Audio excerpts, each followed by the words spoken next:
weekly tarot horoscope. I know I didn't do one last week, but I'm back for this week, so hopefully haven't missed it too much.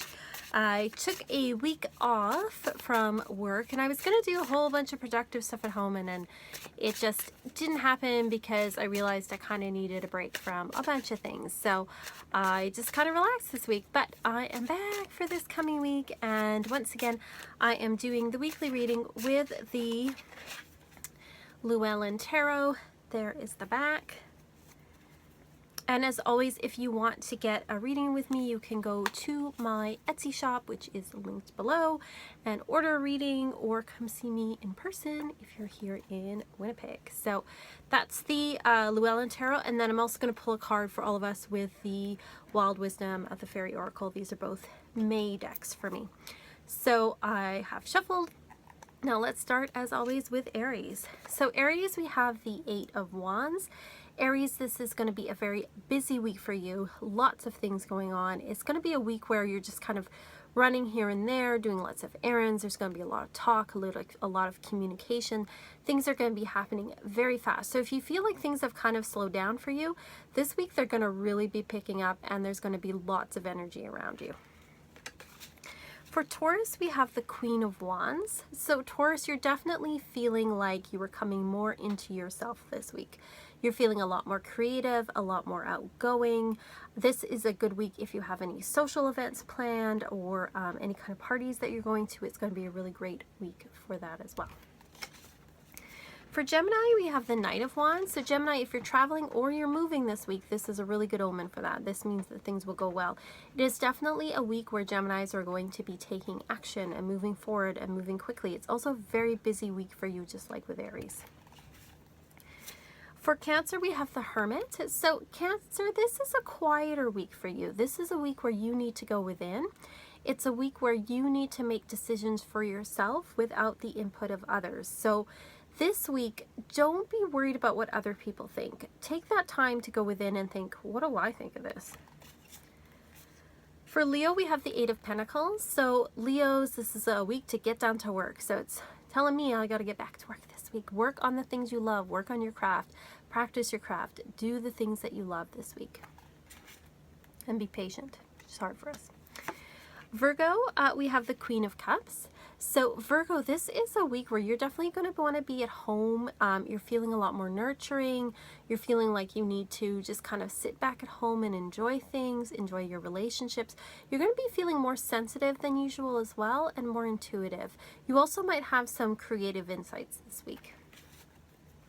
For Libra, we have the Moon. So this is a week of some uncertainty for you, Libra, which you hate. It's a week where you're going to really have to listen to your intuition and your dreams.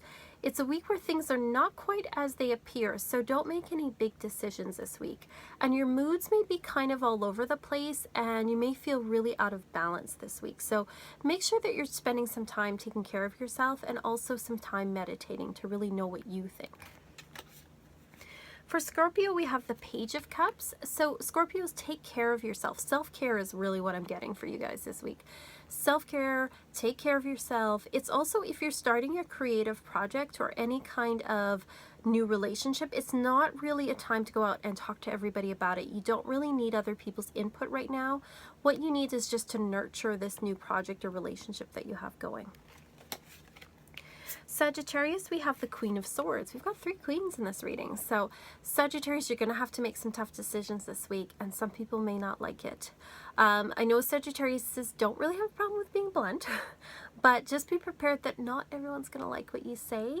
But you do have to make a decision not from an emotional place, but from a place of strategy and a place that makes sense to you from a cerebral point of view. For Capricorn, we have the Eight of Swords. So Capricorn, this is a week where you might feel like you're kind of boxed in or trapped. You might feel like there's not a lot of options for you. You're being forced into something, or feeling like you just can't get out of a situation. But there is a way out. It's just the way that you're looking at it right now. So you need to look at this situation differently and know that no matter what, that there is a way to change it.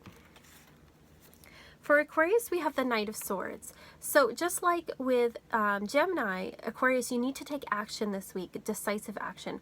Where Knight of Wands is more about movement forward, this means that you have to defend yourself, you have to take action, and that you have to be swift about it. It also means that if you are feeling like you're under attack in some way, that you need to defend yourself. And Pisces, we got the Ace of Cups. So Pisces, you're going to be very inspired this week. You're totally going to be in your element. Ace of Cups, the water, Pisces, it all goes together. Listen to your dreams. Be inspired. But move beyond just being inspired. You have to take some action. But it says that this is a time where you're overflowing with ideas. You're overflowing with love for others. It's going to be a week definitely that's also going to be emotional, but in a really positive way. I see you really expressing yourself this week. So that's what I'm seeing for each of the signs. I'm going to pull a card from the Wild Wisdom of the Fairy Oracle for all of us this week. Oh, let's see what Fairy Lovers, new love, courtship, romance, falling in love. So for anybody out there who's looking for romance, this is definitely a great sign. So if you're looking for romance, this is a really good week for that. If you want to look at my blog, I've talked about the astrology for the weekend. It is a good week for forming partnerships that are lasting and also meeting someone unusual if you're not already in a relationship. It also means too that if you do have a new relationship that you're nurturing, especially Scorpios out there from the other reading, this is a great time to kind of work on that. And also means too, for those of you in relationships as well, it's a really great time to focus on your relationship and to put some energy towards it. It's a great time where you're going to be feeling very romantic. It's a great time for lovers and partnerships this week. So that's my reading for the week. If you're interested in the astrology for the week in general, you can go to my blog. I have a post. Mars is moving into Cancer at the end of this week, so be prepared for the next month or so. People might be a little moody and a little passive aggressive, but you can read more about that. We also have a quarter moon coming up, first quarter on Thursday, I believe it is.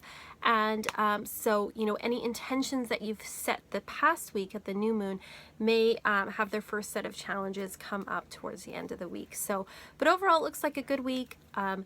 Like I said, go to the blog if you're interested in the astrology. If you want a reading, go to the Etsy shop. Like and subscribe. I'll talk to you later.